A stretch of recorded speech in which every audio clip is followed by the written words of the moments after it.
రమ్మన్నారంట. నీ పచ్చళ్ళ కంపెనీ మూసేయాలి. నీకెంత కావాలి? 5 లక్షలు ఇస్తాను. చాలా? 5 లక్షలు కాదు, 50 లక్షలు ఇచ్చినా నా కంపెనీ మూయడం జరగదు. బాగా ఆలోచించుకొని చెప్పు. ఈ వ్యాపారంలో పుట్టి పెరిగినోడ్ని. నాతో పోటీ పడకు. నా చేతి కింద 6,000 మంది పనిచేస్తున్నారు. ఆంధ్ర మొత్తం నాకు బ్రాంచులు ఉన్నాయి. నేనే మార్కెటింగ్ చేయలేకపోతున్నాను. ఆఫ్టర్ ఆల్ ఒక కుటీర పరిశ్రమలా పెట్టుకొని నువ్వెలా మార్కెటింగ్ చేయగలవు? 6,000 మంది వర్కర్స్ ని పెట్టుకుని ఆంధ్ర మొత్తం బ్రాంచీలున్న మీరే నా కంపెనీ చూసి భయపడుతున్నారంటే నా సరుకులో నాణ్యత ఉందనేగా. ఆ నాణ్యత ఉన్నంత వరకు నాకెవరూ పోటీ కాదు. ఈ ప్రపంచంలో నేను ఎక్కడైనా మార్కెట్ చేయగలను. వస్తాను.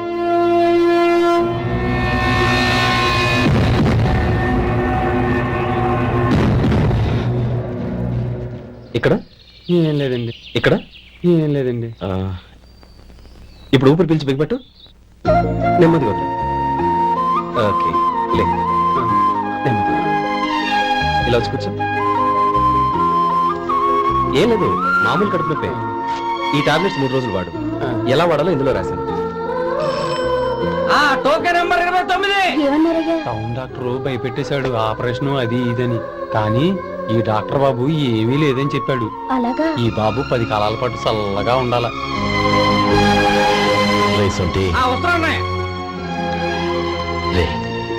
భగవంతుడి దయ వల్ల తమ్ముడు హస్తవాసి మంచిదని అప్పుడే పేరొచ్చిందిరా. తమ్ముడిని దగ్గరుండి జాగ్రత్తగా చూసుకో. పని హడావుల్లో పడి వేళకి భోంచేయడము. అబ్బే అదే లేదన్నయ్య. 1 గంట గల పేషెంట్ కట్టు, భోజనం పెట్టు. అది అలా జాగ్రత్తగా చూసుకో. నేను చూసుకుంటాను కదన్నయ్య, నువ్వు వెళ్ళు.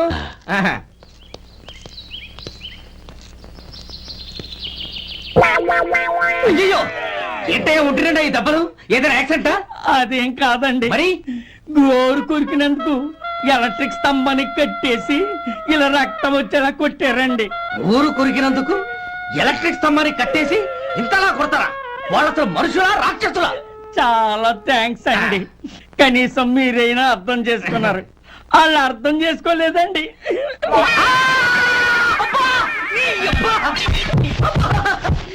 గోరు కొరకడం అంటే ఇదా? నిన్ను కొట్టడం కాదురా, నిలువురా నరికేయాలి. సెప్టిక్ అవుతుందో ఏమిటో. మన 2 ఊర్ల పొలిమేరలో ఉన్న ఈ మల్లికార్జున స్వామి వారి దేవాలయం జీర్ణదశలో ఉందన్న విషయం మీ అందరికీ తెలుసు. ఇన్నాళ్ళు మీ ఊరు వాళ్ళు పట్టించుకుంటారని మా ఊరి వాళ్ళు, మా ఊరి వాళ్ళు పట్టించుకుంటారని మీ ఊరి వాళ్ళు దీన్ని ఇలా వదిలేశారు.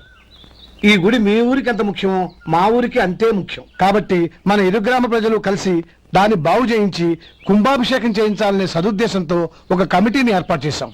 ఈ కమిటీలో 2 గ్రామాలకు సంబంధించిన ప్రముఖులు ఉన్నారు. కమిటీ ప్రెసిడెంట్ గా ఎవరిని ఎన్నుకోవాలనే విషయంలో శ్రీ గోపాలరావు గారి పేరు, శ్రీ లక్ష్మీపతి గారి పేరు పరిశీలనలోకి వచ్చాయి. అందువలన మేమందరం బాగా ఆలోచించి తర్జన భర్జనలు చేసిన మీదట శ్రీ గోపాలరావు గారే అన్ని విధాలా ప్రెసిడెంట్ పదవికి అర్హులని ఈ కమిటీ నిర్ణయించడం జరిగింది. అంచేత ఈ ఉభయ గ్రామ ప్రజలు శ్రీ గోపాలరావు గారికి ఉదారంగా విరాళాలు అందజేసి ఈ శుభకార్యాన్ని జయప్రదం చేయవలసిందిగా కోరుతున్నాం. ఏంటి ఇంకా రాలేదా? ఏంటయ్యా, టైం 10 అవుతోంది. బోర్డు మీద 10 గంటలని రాసింది. మీ డాక్టర్ ఇంకా రాలేదు. అసలు మీ డాక్టర్ కి టైం సెన్స్, పంక్చువాలిటీ ఏమైనా ఉన్నాయా? ఇంతకీ మీరెవరండి? నేను డాక్టర్ అమ్మని. ఓహో, మీరు డాక్టరేనా? డాక్టర్ అంటే డాక్టర్ని కాదయ్యా, డాక్టర్ని చేసుకోబోయేదానని అర్థం. అవును, నువ్వెవరు? నేను ఇక్కడ టోకన్ ఇస్తూ ఉంటానులేండి. తప్పుకోవయ్యా. అవును, నీ డాక్టర్ కి ఎవరో అన్నయ్య ఉన్నాడంట కదా, ఎలాంటోడు? ఎలాంటోడంటే అదేనయ్యా, చాలా కోపిస్తుంది విన్నాను. ఎందుకని అడుగుతున్నారు? ఎందుకంటా వెంటయ్యా, ఆ అన్నయ్య మాట వినగానే నీ డాక్టర్ గడగడ ఉణిగిపోతాడు. అసలు డాక్టర్ చదివే తమ్ముణ్ణి అలా భయపెట్టచ్చా? తప్పు కదా? తప్పేనండి. కాని కాని నాకు మీ డాక్టర్ కి పెళ్ళవని ఆ అన్నయ్య సంగతి అప్పుడు చెప్తాను. ఏం చేస్తారండి? ఏం చేస్తానా, సంవత్సరం తిరగకుండానే కవల పిల్లల్ని కని వాళ్ళ అన్నయ్య చేతిలో పెడతాను. వాళ్ళకి 5 సంవత్సరాలు వచ్చేసరికి ఆయన్ని బాగా మొట్టికెళ్ళేస్తారు. అలా నా కసి తెచ్చుకుంటాను. ఈ డాక్టర్ ఎప్పుడు వస్తాడో ఏంటో. అది సర్లే కాని నువ్వు పని చేయి. మీ డాక్టర్ రాగానే నేను వచ్చి వెళ్ళానని చెప్పు. నేను అంటే ఓ, నా పేరు చెప్పలేదు కదా, నందిని. ఏం చెప్తావు? అదేనండి, నందిని గారు వచ్చి వెళ్ళారు అని చెప్తాను. గుడ్, పైకొస్తావు.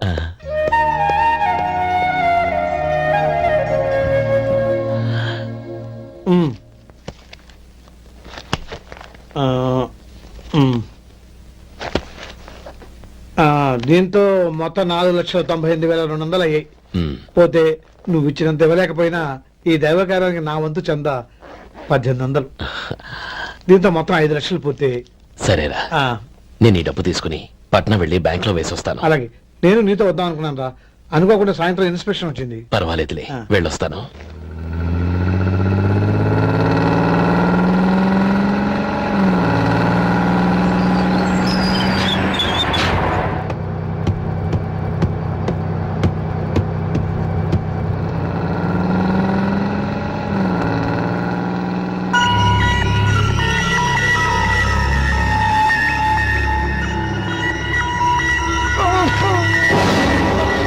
అయ్యో మూర్చ మూర్చ బసాపండి బసాపండి.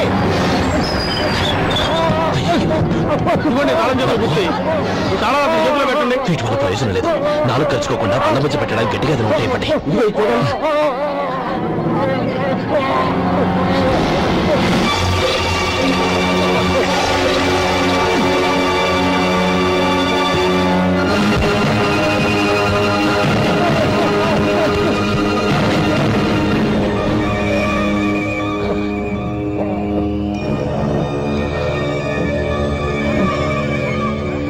మీరు వెళ్ళి మీ సీట్లో కూర్చోండి, కొంచెం గాలాండి పడ్డి. ఇప్పుడు ఎలా ఉంది బాబు? ఆ.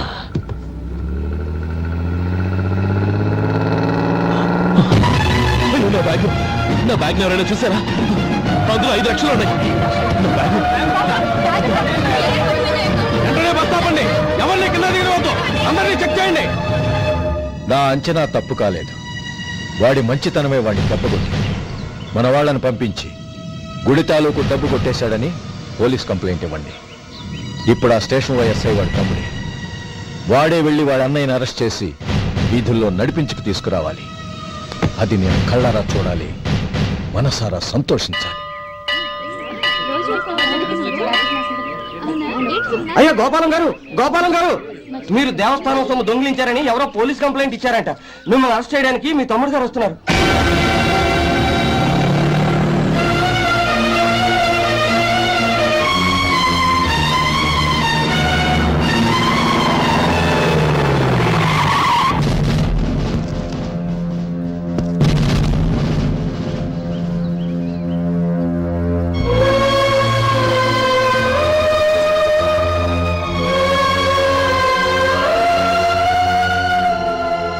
చూడు గోపి, ఎప్పుడు నువ్వు ఉద్యోగంలో చేరావో అప్పుడే తన పరానే తేడా మర్చిపోవాలి. నేరం చేసిన వాడు నీ తమ్ముడైనా అన్నైనా సరే శిక్షించాల్సిన బాధ్యత నీది. అదే నువ్వు నీ ఉద్యోగానికి ఇచ్చే గౌరవం.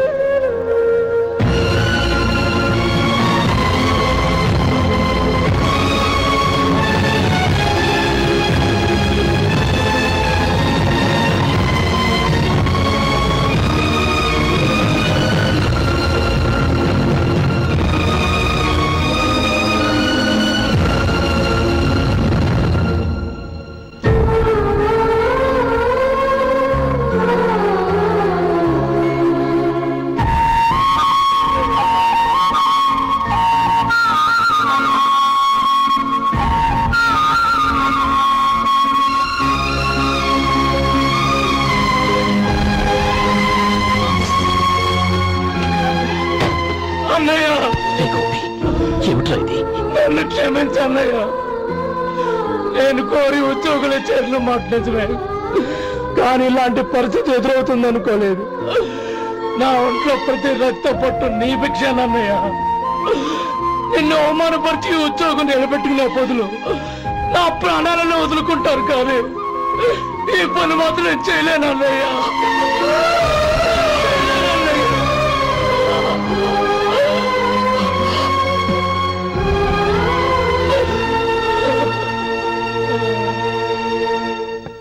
ఏరా, ఇన్నేళ్లు కష్టపడి సంపాదించిన ఉద్యోగానికి రాజీనామా చేస్తావా?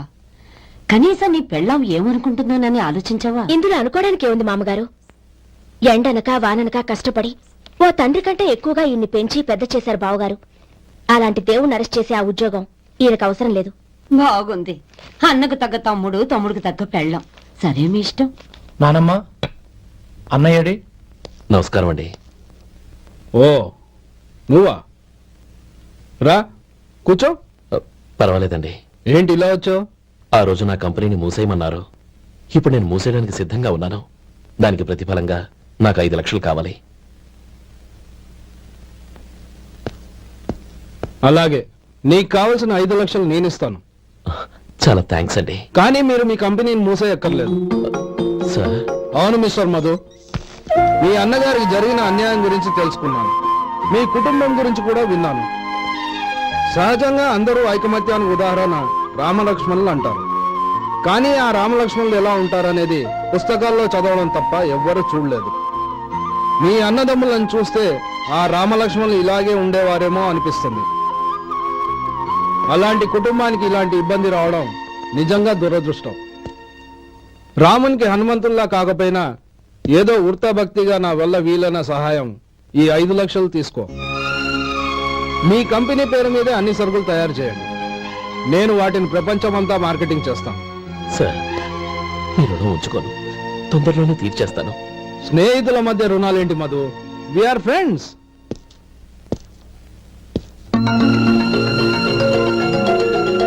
ఏంటో అక్కడ ఆగిపోయావు?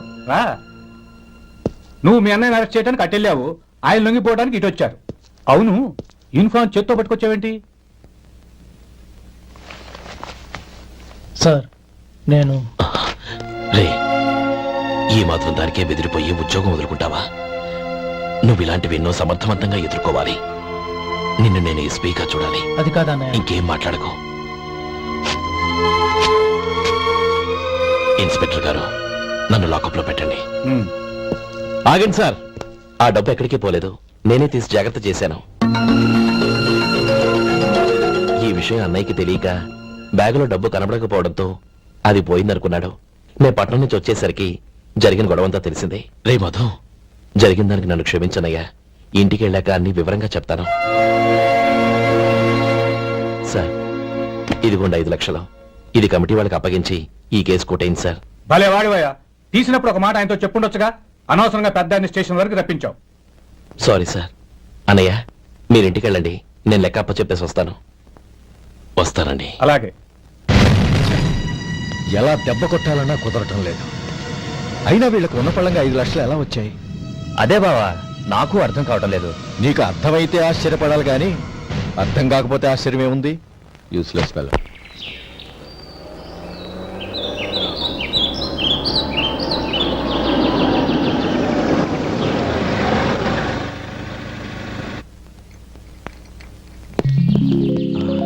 నువ్వు ఇక్కడే ఉండు. అన్నయ్య మూడు ఎలా ఉందో చూసి నేను లోపలికి తీసుకెళ్తాను. ఓకే? అలాగే.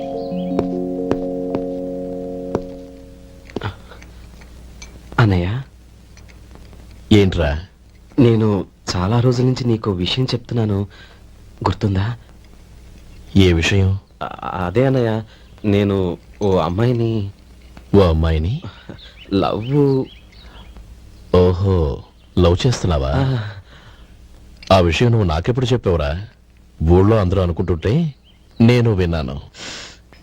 సారీ అన్నయ్య, నీకు చాన్నాళ్ళుగా చెప్పాలనుకుంటున్నాను కదా, అందువల్ల చెప్పేశానేమో అనుకున్నాను. ఓహో, ఆ అమ్మాయి వచ్చింది అన్నయ్య, బయట నిలబడి ఉంది. బయట నిలబెట్టడం ఏమిట్రా? లోపలికి తీసుకురా. అలాగే అన్నయ్య. ఏయ్, అన్నయ్య మంచి మూడ్లో ఉన్నాడు, రా. కమ్.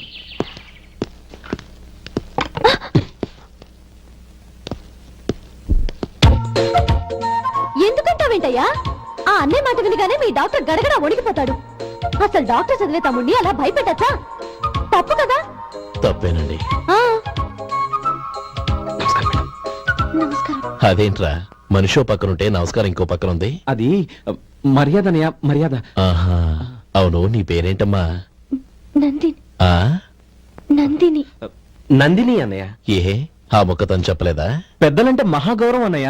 మేమిద్దరు ఇంత క్లోజ్ ఫ్రెండ్స్ కదా, ఆయన నాతో కూడా ఎక్కువ మాట్లాడదు ఓహో, కదా. నాకు మీ డాక్టర్కి పెళ్ళవని, అప్పుడు అన్నయ్య సంగతి చెప్తాను. ఏం చేస్తానండి? ఏం చేస్తానా? సంవత్సరం తిరగకుండానే కవల పిల్లలు కని వాళ్ళ అన్నయ్య చేతిలో పెడతాను. వాళ్ళకి 5 సంవత్సరాలు వచ్చేసరికి ఆయన్ని బాగా ముట్టిగలేస్తారు. అవును, అమ్మాయి మోహం చూడకుండా నిర్ణయంలా తీసుకోనరా. తలెత్తు. ఏం చెప్తావు? అదేనండి, నందిని గారు వచ్చి వెళ్ళారని చెప్తాను. గుడ్, పైకొస్తావు. ఈయన మీ అన్నయ్య? అవును ఏ? నందిని ఏమైంది? ఎందుకు ఏడుస్తున్నావ్? ఈయన మీ అన్నయ్యని తెలియక తెలియక హాస్పిటల్ దగ్గర మర్యాద లేకుండా దురుసుగా మాట్లాడాను. ఆయన ఈ పెళ్లి ఒప్పుకోరు. ఊరుకో, అలాంటి చిన్న చిన్న విషయాల్ని మా అన్నయ్య పట్టించుకోడు. అయినా నేను కన్విన్స్ చేస్తాను కదా. ఆయనకంత అవమానం జరిగాక ఎందుకు కన్విన్స్ అవుతారు? అవ్వరు. చూడు, నువ్వు వేరే పెళ్లి చేసుకొని నీకు పుట్టబోయే బిడ్డకు నా పేరు పెట్టుకో. ఏంటా మాటలు? నేనే నుయ్యగుయ్యో చూసుకుంటాను. అదిగో ఆ చూపు చూడు, ఆ చూపు ఒకలా ఉంది. ఖచ్చితంగా ఆయన పెళ్లికి ఒప్పుకోరు. నందిని నా మాట విను ప్లీజ్. నందిని ఆగు. రేయ్ శేఖర్, ఆ అమ్మాయి చెప్పింది నిజమే. తనని ఎప్పుడైతే హాస్పిటల్ దగ్గర చూశానో అప్పుడే నేను నిర్ణయానికి వచ్చేసాను. విన్నావా నేను చెప్పానుగా, ఆయన ఆల్రెడీ ఓ నిర్ణయానికి వచ్చేసారట. ఇక నేను వెళ్తాను. అలాగే వెళ్ళి ఈసారి వచ్చేటప్పుడు మీ అమ్మా నాన్నల్ని తీసుకురా. ముహూర్తాలు ఎప్పుడు పెట్టుకోవాలో నిర్ణయించుకుంటాం. అర్థం కాలేదా? నువ్వే మా వాడికి సరైన చోటి. అదే నేను తీసుకున్న నిర్ణయం. థ్యాంక్ యూ బావగారు, నన్ను ఆశీర్వదించండి. లేమ్మా, శీఘ్రమేవ కళ్యాణ ప్రాప్తిరస్తు.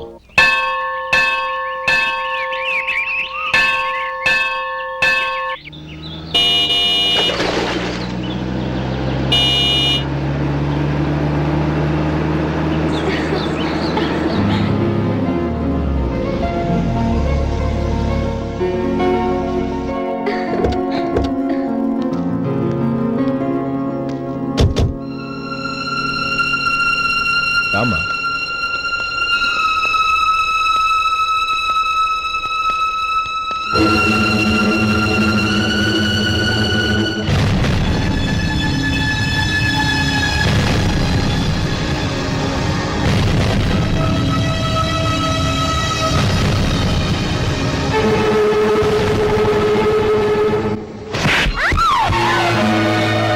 నా పరువు తీసావు కదే. ఒక బెచ్చగాడిని నువ్వు కోరుకున్న వాడికి ఇచ్చి చేసేవాడిని. కానీ నువ్వు ఎవరిని ప్రేమించావో తెలుసా? ఎవడి నీడ సోకితే పంచమహాపాతకాలు అంటుకుంటాయనుకుంటున్నానో వాడి తమ్ముణ్ణి. ఆ రోజు ఆ గోపాలం గాడు నిశ్చితార్థం వరకు వచ్చి నా చెల్లెల్ని చేసుకోనని వెళ్ళిపోయాడు. ఆ ఆవేశంలో తొందరపడి ఓ పొరుగురు వాడికి నా చెల్లెల్ని ఇచ్చి పెళ్లి చేశాను. ఆ తర్వాత తెలిసింది వాడికి అంతకుముందే పెళ్లి అయిపోయిందని. వాడు పెళ్ళైన వాడైనా పర్వాలేదు, పరమ దుర్మార్గుడు. ఇంకొకరిని ప్రేమించిన దానివేగా అని దెప్పి పొడుస్తూ నా చెల్లెలికి మాటలతోనే నరకం చూపించాడు. అటు ప్రేమించిన వాడు దగా చేశాడు, ఇటు చేసుకున్నవాడు కిరాతకుడు. ఇలా చిత్రవద అనుభవించి నా చెల్లెలు ఒకరోజు స్టవ్ పేలిపోయి చనిపోయింది. దీనికంతటికి కారణం ఎవరు? వాడు అన్న. అటువంటి వాడింటికి కోడలుగా వెళ్తావా? ఒక్క మాట చెప్తున్నాను విను. నువ్వు జీవితాంతం పెళ్లి చేసుకోకుండా ఇంట్లో పడినా పర్వాలేదు, కానీ వాడి తమ్ముడితో మాత్రం నీ పెళ్లి జరగదు. రేయ్, పురోహితుని రమ్మని చెప్పు. వచ్చే ముహూర్తంలోనే నీకు నందినికి పెళ్లి.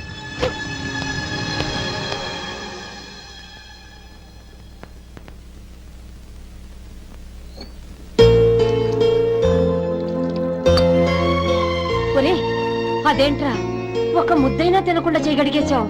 నాకు ఆకలి కాలేదు నానమ్మ.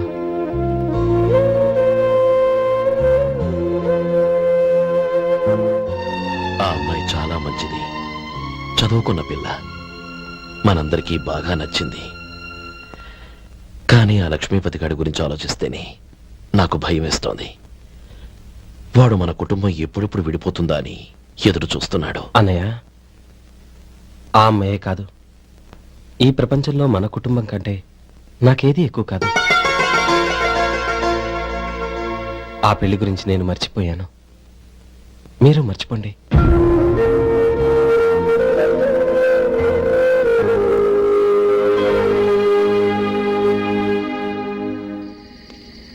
శేఖర్, నువ్వా? ఏంటి ఈ టైంలో వచ్చావు? నీతో ఓ విషయం మాట్లాడాలి. ఒకసారి బయటకు వస్తావా?